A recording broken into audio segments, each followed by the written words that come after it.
महाराज युधिष्ठिर को जब ज्ञात होता है कि उनके पिता महाराज पांडु जो कि स्वर्ग में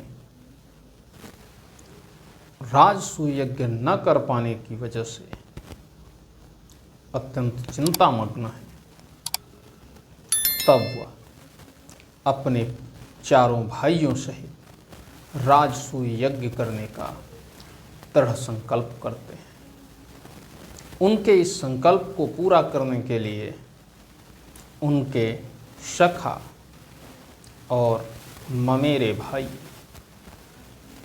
प्रभु श्री कृष्ण भी उनकी सर्वदा सहायता करने के लिए तत्पर होते हैं। विचार विमर्श होता है कि कैसे होगा राजसूय यज्ञ। तब प्रभु श्री कृष्ण कहते हैं कि राजसूय यज्ञ करने से पहले आपको समस्त पृथ्वी के राजाओं को जीतना होगा। जो मित्र राजा हैं उनसे सहयोग प्राप्त करना होगा और जो सहयोग न प्रदान करें, आपका विरोध करें, उन्हें विजित करना होगा। और समस्त भूमंडल पर केवल 2 ही ऐसे राजवंश हैं जो आपकी इस राजसूय यज्ञ की सबसे बड़ी बाधा है। चतुर दिशाओं को विजिट करना होगा और उन्हें विजित करने के लिए आपकी क्या योजना है। तब धर्मराज युधिष्ठिर कहते हैं कि मेरे 4 अनुज हैं और चारों एक एक दिशा को हमारे सेनापति बनकर जाएंगे। नकुल दक्षिण दिशा की ओर जाने के लिए दृढ़ संकल्पित होते हैं। सहदेव पश्चिम, पूर्व की दिशा में भीम और उत्तर की दिशा अर्जुन के पास आती है। प्रभु श्री कृष्ण कहते हैं जो 2 राजवंश हैं उन्हें अपने अधीन करना अत्यंत आवश्यक है और वह दोनों, पहला आपका अपना राजवंश कुरु जिसकी राजधानी हस्तिनापुर है और दूसरा मगध साम्राज्य जहाँ का सम्राट जरासंध है। इन दोनों को जीते बिना आपकी राजसूय यज्ञ पूर्ण नहीं हो सकती। तब धर्मराज युधिष्ठिर हाथ जोड़ करके प्रभु श्री कृष्ण से कहते हैं कि हे भगवान, आप मुझे बताएं कि किस तरह से इन दोनों को विजित किया जा सकता है। इसी बीच भीम कहते हैं कि मगध नरेश जरासंध के लिए हमारी गदा काफ़ी है। और अर्जुन कहते हैं कि हमारे लिए आप कुरुवंश अर्थात हस्तिनापुर छोड़ दीजिए। तब प्रभु श्री कृष्ण कहते हैं कि अर्जुन, कुछ स्थान ऐसे भी होते हैं, कुछ शत्रु ऐसे भी होते हैं जिन्हें शस्त्र से विजित नहीं किया जा सकता है। उन्हें जीतने के लिए आपको एक योजना का हिस्सा बनना होगा। जैसे मगध नरेश जरासंध को पराजित आप सेना लेकर नहीं कर सकते हैं। उसे पराजित करने के लिए, द्वंद्व युद्ध के लिए उसे चुनौती देना होगा और वह चुनौती भीमसेन देंगे। लेकिन हे धर्मराज, मैं आपसे आज्ञा चाहता हूँ कि मगध नरेश के यहाँ जाने से पहले हम 3 लोग वहाँ के लिए प्रस्थान करेंगे, जिनमें मैं स्वयं, भ्राता भीम और सखा अर्जुन धर्मराज युधिष्ठिर तुरंत ही तीनों लोगों को जाने के लिए कह देते हैं और पूछते हैं कि हे केशव, हस्तिनापुर को अपने साथ कैसे लाया जा सकता है। जब ये बात प्रभु श्री कृष्ण के सामने धर्मराज युधिष्ठिर रखते हैं तो प्रभु श्री कृष्ण कहते हैं कि हे बड़े भैया,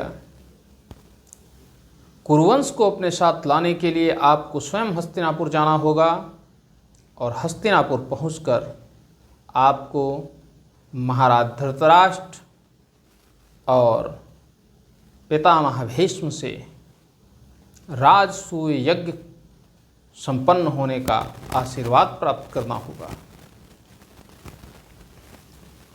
यह बात सुनकर धर्मराज युधिष्ठिर अत्यंत प्रसन्न हो जाते हैं और वह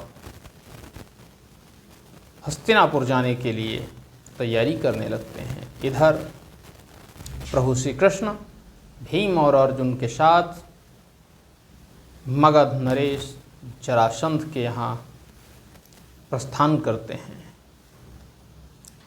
मित्रों, जरासंध शिव भक्त था, दानी भी था। वह ऐसा शिव भक्त था जो शिव जी से कई दिव्यास्त्र प्राप्त कर चुका था।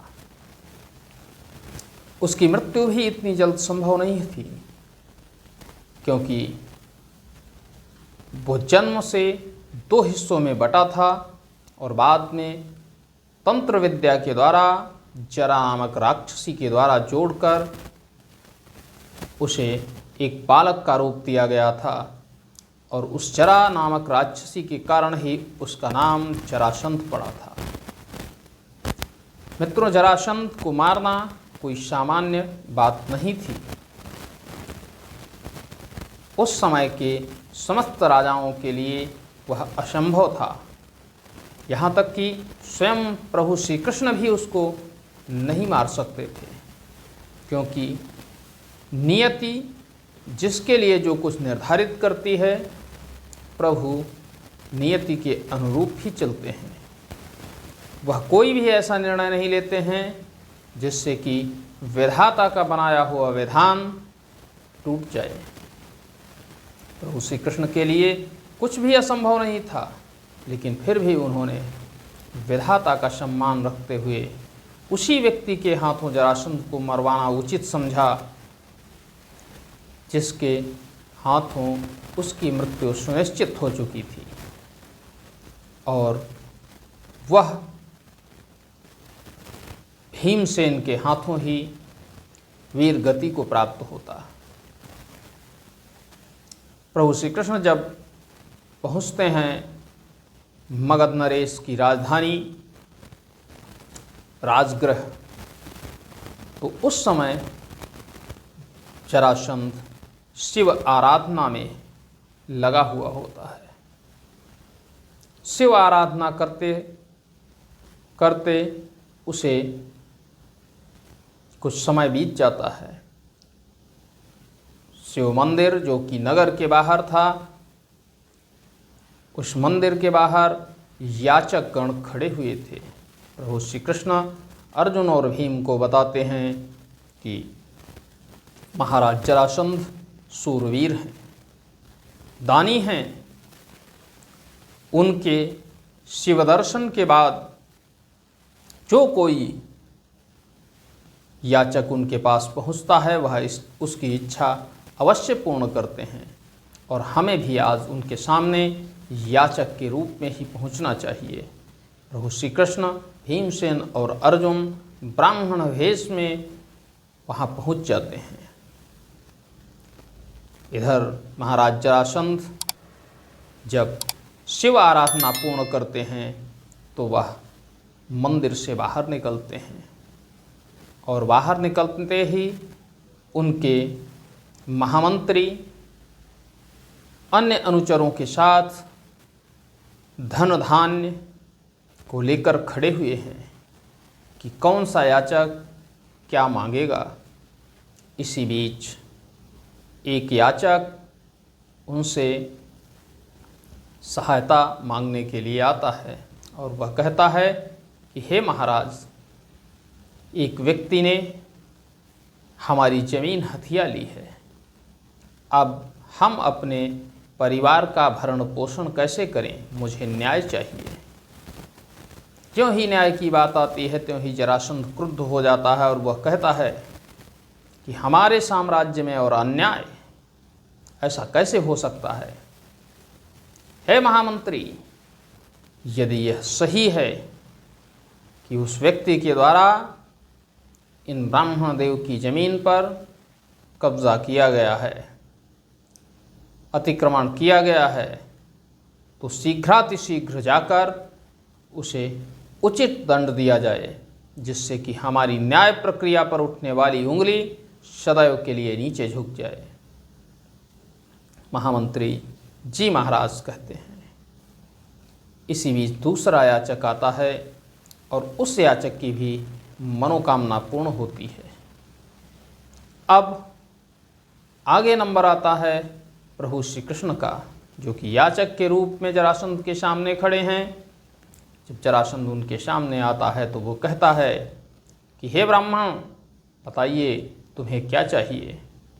तब प्रभु श्री कृष्ण कहते हैं कि हे मगध नरेश, महान सम्राट, महान पराक्रमी योद्धा जरासंध जी, आप सबकी मनोवांछित इच्छाओं को पूर्ण करने वाले हैं, इसलिए आप मेरी भी इच्छा को पूर्ण करेंगे।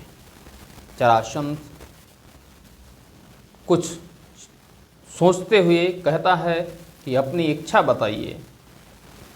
प्रभु श्री कृष्ण कहते हैं कि हम धन धान्य लेने नहीं आए हैं, इसकी मुझे आवश्यकता नहीं है।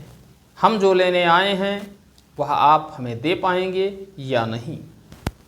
ज्यों ही प्रभु श्री कृष्ण की इस तरह की बात जरासंध सुनता है तो वह तुरंत ही पलट कर देखता है और कहता है कि आप मुझे ब्राह्मण नहीं लगते हैं।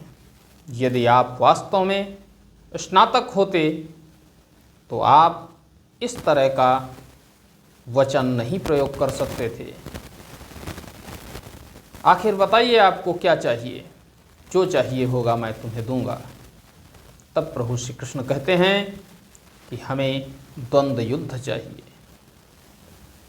प्रभु श्री कृष्ण के इन शब्दों को सुनकर एकदम अचंभित हो जाता है जरासंध। और अचंभित क्यों न हो, भले ही वह असुर था, लेकिन सामने जो याचक है वह आज उससे द्वंद्व युद्ध की कामना कर रहा है। इसका मतलब है कि वो ब्राह्मण नहीं है, कोई न कोई योजना है उसके पीछे, और वह उस योजना को समझकर उनसे परिचय पूछता है।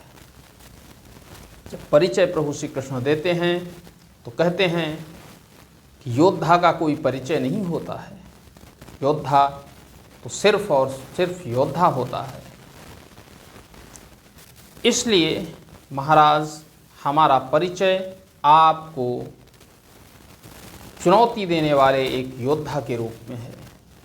फिर भी जरासंध कहता है कि युद्ध सदैव बराबर वालों में होता है, द्वंद्व सदैव बराबर वालों में होता है, तो मुझे आपके कुल गोत्र के बारे में जानना अत्यंत आवश्यक है। इसलिए आप अपने कुल और गोत्र का परिचय दीजिए। तब प्रभु श्री कृष्ण कहते हैं कि हे मगध नरेश, मैं कृष्ण, देवकी पुत्र कृष्ण, मैंने अपने मामा और आपके दामाद कंस का वध किया है। ज्यों ही कृष्ण नाम सुनता है जरासंध उसका पारा 7वें आसमान पर पहुंच जाता है और वह कहता है कि तुम मुझे द्वंद्व युद्ध की चुनौती दे रहे हो? अरे, रण छोड़कर भागने वाले एक भीरू व्यक्ति के द्वारा मुझे चुनौती दी जाती है। 17 से लेकर 18 बार मैंने मथुरा पर आक्रमण किया और हर बार मैं जीता हूँ। भले ही जरासंध इस सत्य से अवगत था कि वह कभी जीता नहीं, लेकिन फिर भी वह अपनी डींगे मार रहा था।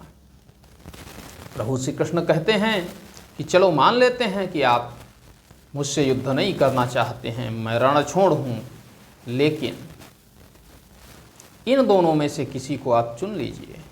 तब जरासंध भीम और अर्जुन में से देखता है तो कहता है, अर्जुन ये तो मरियल लग रहा है, इसका शरीर पुष्ट नहीं है, लेकिन हाँ मेरे से अगर द्वंद्व युद्ध करने वाला है तो ये भीम जरूर है। इसका शरीर पुष्ट है और यह चुनौती मुझे स्वीकार्य है।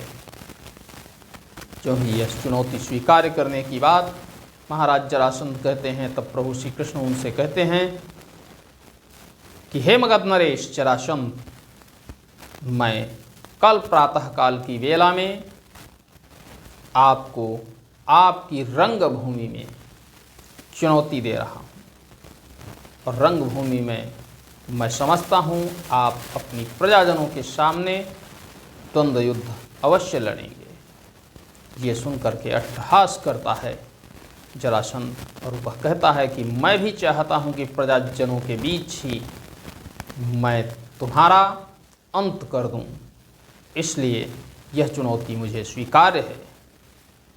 जरासंध अपने राजमहल की ओर चला जाता है और प्रभु श्री कृष्ण अपने दूसरे कार्यों को पूर्ण करने के लिए वहाँ से निकल जाते हैं। अगले दिन प्रातःकाल की वेला में ही प्रभु श्री कृष्ण अब कृष्ण रूप में और अर्जुन अपने मुकुट सहित अर्जुन के रूप में भीम सहित उपस्थित होते हैं। प्रजाजन चारों तरफ खड़े हुए हैं, दरबारी खड़े हैं, सैनिक खड़े हैं, महाराज जरासंध का पुत्र भी वहाँ पर उपस्थित है। और द्वंद्व युद्ध के लिए जब भीम अखाड़े में उतरकर उन्हें चुनौती देते हैं तो वह उस चुनौती को पहले ही स्वीकार कर चुके होते हैं और अखाड़े में दोनों योद्धा उतर जाते हैं। दोनों ही योद्धा परम बलशाली हैं, सिंहनाद करते हुए एक दूसरे से गदा युद्ध आरंभ कर देते हैं। गदा युद्ध में कभी भीम कमज़ोर पड़ते हैं तो कभी जरासंध, कभी जरासंध का पक्ष विस्मित होने लगता है, अचंभित होने लगता है, तो कभी अर्जुन भयभीत होने लगते हैं। यह द्वंद्व युद्ध कई घंटों चलता है और अंततः गदाधारी भीम जरासंध को पराजित कर देते हैं।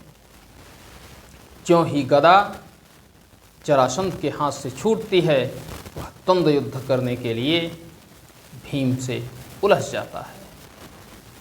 जब वह द्वंद्व युद्ध करने के लिए भीम से उलझता है, तब उसकी जो सामंत थे, प्रजा थी और दरबारी थे, वो सभी अत्यंत प्रसन्न होते हैं और कहते हैं कि महाराज जरासंध से द्वंद्व युद्ध में कोई नहीं जीत सकता है।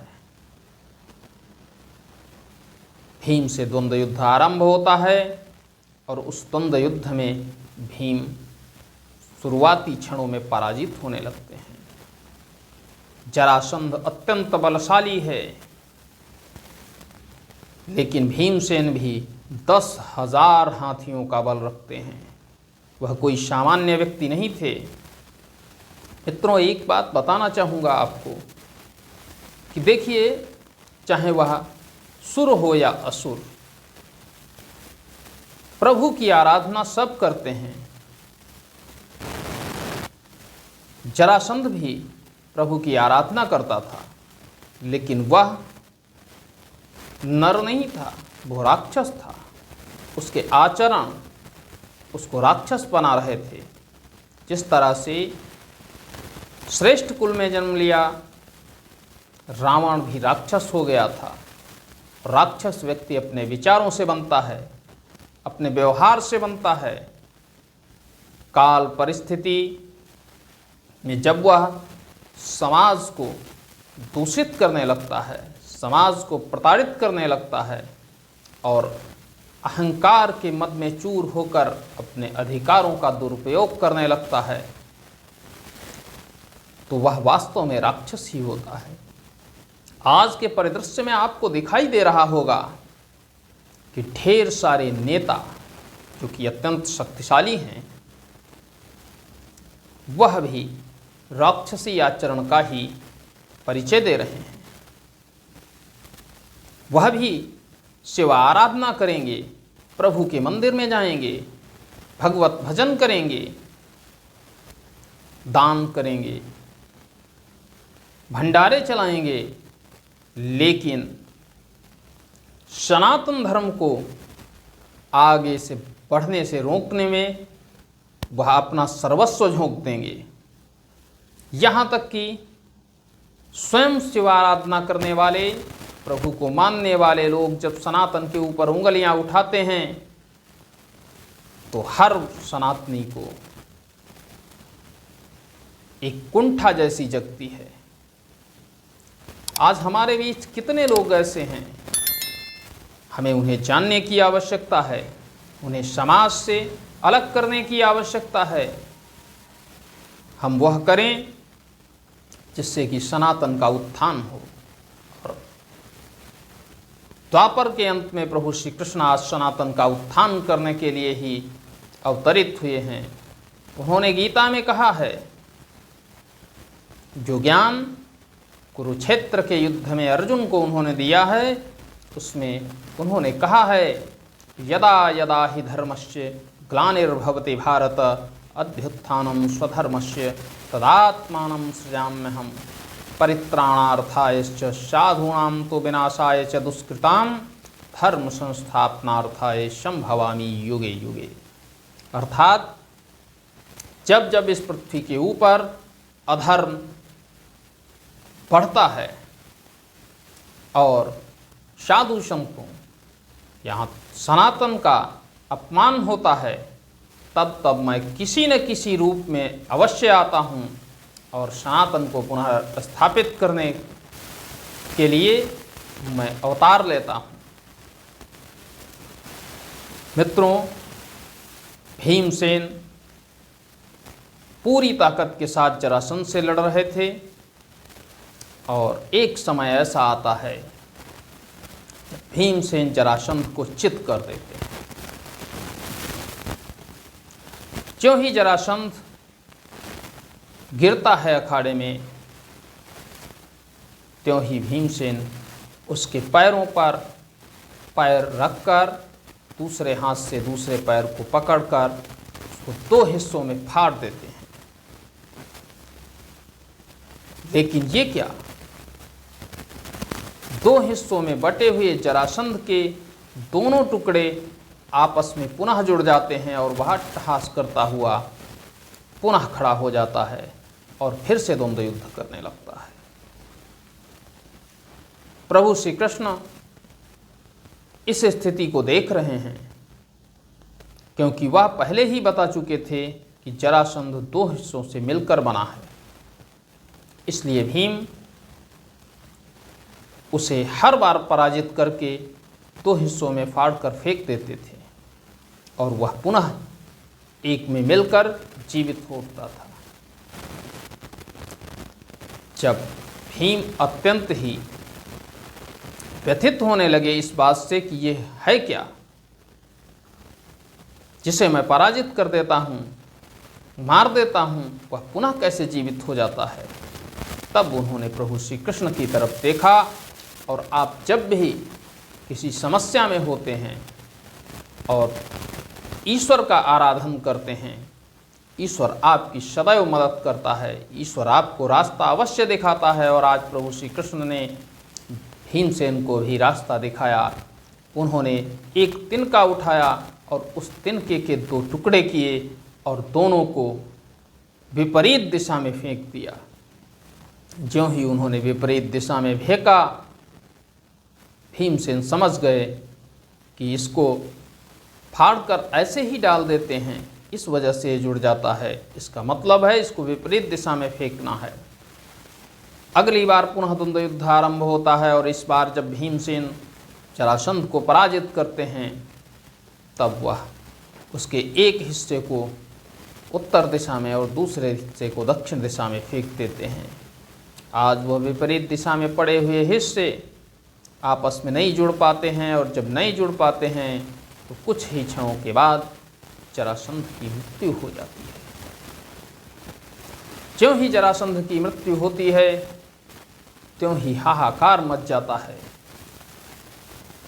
जरासंध का पुत्र भगवान श्री कृष्ण के चरणों में गिर जाता है और उनसे आराधना करने लगता है, अनुनय विनय करने लगता है अपने प्राणों को अभयदान देने का। जब उसकी इस तरह की अनुनय विनय सुनते हैं प्रभु श्री कृष्ण तो कहते हैं कि मैंने तुम्हें अभयदान दिया, लेकिन अब मगध नरेश जरासंध जीवित नहीं है, हमें तुम्हारा राज्य नहीं चाहिए। मगध नरेश जरासंध के बाद आप स्वयं राजा होंगे, लेकिन अब मगध साम्राज्य इंद्रप्रस्थ के अधीन होगा। इसलिए तुम्हें ये आदेश दिया जाता है कि तुम्हारे बंदी गृह में पड़े हुए 84 राजाओं को बंदी गृह से मुक्त किया जाए। और प्रभु श्री कृष्ण उनके साथ जाते हैं बंदी गृह की तरफ और वहाँ से सभी राजाओं को मुक्त करते हैं। प्रभु श्री कृष्ण की जय जयकार होने लगती है और उस जय जयकार में प्रभु श्री कृष्ण कहते हैं कि हे राजाओं, तुम्हें पांडुपुत्र भीम ने जरासंध का वध करके आज़ाद किया है, स्वतंत्र किया है, अब तुम स्वतंत्र राजा हो। धर्मराज युधिष्ठिर यज्ञ करने वाले हैं, राजसूय यज्ञ, और उसमें आप सभी आमंत्रित हैं। आप सभी आइए और अपना पूर्ण सहयोग करिए। सभी राजा अपने अपने घरों को प्रस्थान करते हैं यह विचार लेकर कि मैं शीघ्रातिशीघ्र इंद्रप्रस्थ पहुंचकर धर्मराज युधिष्ठिर के यज्ञ में सहयोग करूंगा, क्योंकि उन्होंने ही मुझे अभयदान प्रदान किया है, उनके द्वारा ही मुझे जीवन दान दिया गया है। इधर प्रभु श्री कृष्ण जरासंध के पुत्र को मगध का राजा बनाकर भीम और अर्जुन के साथ इंद्रप्रस्थ की ओर प्रस्थान करते हैं। वहीं दूसरी ओर धर्मराज युधिष्ठिर अपने ज्येष्ठ पिता धृतराष्ट्र और पितामह भीष्म से मिलने के लिए हस्तिनापुर पहुंचते हैं। जब हस्तिनापुर के लोगों को ये जानकारी प्राप्त होती है कि धर्मराज युधिष्ठिर राजसूय यज्ञ करने वाले हैं, तो धृतराष्ट्र और गांधारी अत्यंत प्रसन्न होते हैं और वह कहते हैं कि धर्मराज युधिष्ठिर ने जो निर्णय लिया है वह अत्यंत गौरवपूर्ण क्षण है हस्तिनापुर के लिए, कुरुवंशियों के लिए, क्योंकि कई पीढ़ियों से राजसूय यज्ञ नहीं संपन्न हो पाया था। तब गांधारी धृतराष्ट्र से कहती हैं कि हमें उसे अवश्य आशीर्वाद देना चाहिए और अपने पुत्र को उनके पास भेजना चाहिए। तब महाराज धृतराष्ट्र शकुनी से कहते हैं कि हे गंधार नरेश, मैं स्वयं अत्यंत प्रसन्न हूँ, लेकिन अपने पुत्र दुर्योधन को मैं भेजने के लिए नहीं कह सकता, इसलिए इस कार्य की जिम्मेदारी आपके पास है। तब शकुनी दुर्योधन को मनाता है और वह कहता है कि आपको एक राजा बनकर नहीं जाना है धर्मराज युधिष्ठिर के यहाँ, आपको उनका भाई बनकर जाना है और यज्ञ में पूर्ण सहयोग करना है। जब ऐसी बात जो दुर्योधन सुनता है तो वह अत्यंत ही क्रोधित हो जाता है और वह कहता है कि ये कैसा दुष्चक्र है, यदि मैं उनके यहाँ पहुँच जाऊँगा तो मैं स्वाभाविक ही पराजित हो जाऊँगा, उनकी शरण में चला जाऊँगा। तब शकुनी उसे एक नई योजना के बारे में बताता है और वह कहता है कि अर्जुन को तो आपके मित्र कर्ण के द्वारा रोका जा सकता है, लेकिन भीमसेन को कौन रोकेगा, उसकी गदा युद्ध में उसका मुकाबला कौन करेगा। इस समस्त संसार में बलराम जी को छोड़कर और कोई भी ऐसा योद्धा नहीं है जो भीमसेन को गदा युद्ध में पराजित कर सके। और अब तो जरासंध का भी अंत कर चुके हैं वह। इसलिए तुम्हें इस यज्ञ में अवश्य जाना है और वहाँ जाकर युक्ति से काम लेना है। आपको सबसे पहले बलराम जी को अपने पक्ष में लाना होगा, उनको गुरु मानकर उनसे गदा युद्ध सीखना होगा, और यदि वह तुम्हें गदा युद्ध में निपुण कर देते हैं तो तुम्हें भीम पराजित नहीं कर पाएंगे, ये सुनिश्चित कर लीजिए। इस योजना को सुनकर दुर्योधन इंद्रप्रस्थ जाने के लिए तैयार हो जाता है और बड़ी धूमधाम के साथ राजसूय यज्ञ आरंभ होता है। चारों दिशाओं में कोई भी ऐसा राजा नहीं बचा था जो आज इंद्रप्रस्थ में ना हो, और जो भी इंद्रप्रस्थ पहुंचता था वह इंद्रप्रस्थ की भव्यता को देखकर, इंद्रप्रस्थ की दिव्यता को देखकर, वहाँ के व्यवहार को देखकर, आचरणों को देखकर अत्यंत ही प्रभावित होता था। धीरे धीरे राजसूय यज्ञ संपन्न हुआ और राजसूय यज्ञ करने वाले धर्मराज युधिष्ठिर कुरुवंश के अंतिम सम्राट हुए। दुर्योधन भी पहुंचा। उन्होंने दुर्योधन को भी अपना भाई कहते हुए उसे दान दक्षिणा का जिम्मा सौंपा। दुर्योधन ने अपनी पूरी ताकत के साथ दान किया, लेकिन इंद्रप्रस्थ के संपूर्ण खजाने को वो दान नहीं कर सका, क्योंकि वह सामान्य खजाना नहीं था। वो कैसा खजाना था इसको हम पिछले वीडियो में आपको बता चुके हैं। आप प्लेलिस्ट में जाकर उसको ढूंढ सकते हैं। मित्रों, राजसूय यज्ञ संपन्न होता है और यहीं से आरंभ होता है एक नया बीज। जब भेंट होती है द्रौपदी और दुर्योधन की, क्या होता है बताएंगे अगले दिन, अगले वीडियो में। आज के लिए बस इतना ही। यदि ये कहानी अच्छी लगी हो तो वीडियो को लाइक करें, चैनल को सब्सक्राइब करें और साथ ही साथ इस वीडियो को शेयर भी करें, जिससे कि ज़्यादा से ज़्यादा लोगों तक जानकारी पहुँचे। आज के लिए बस इतना ही। जय हिंद, जय भारत, नमस्कार।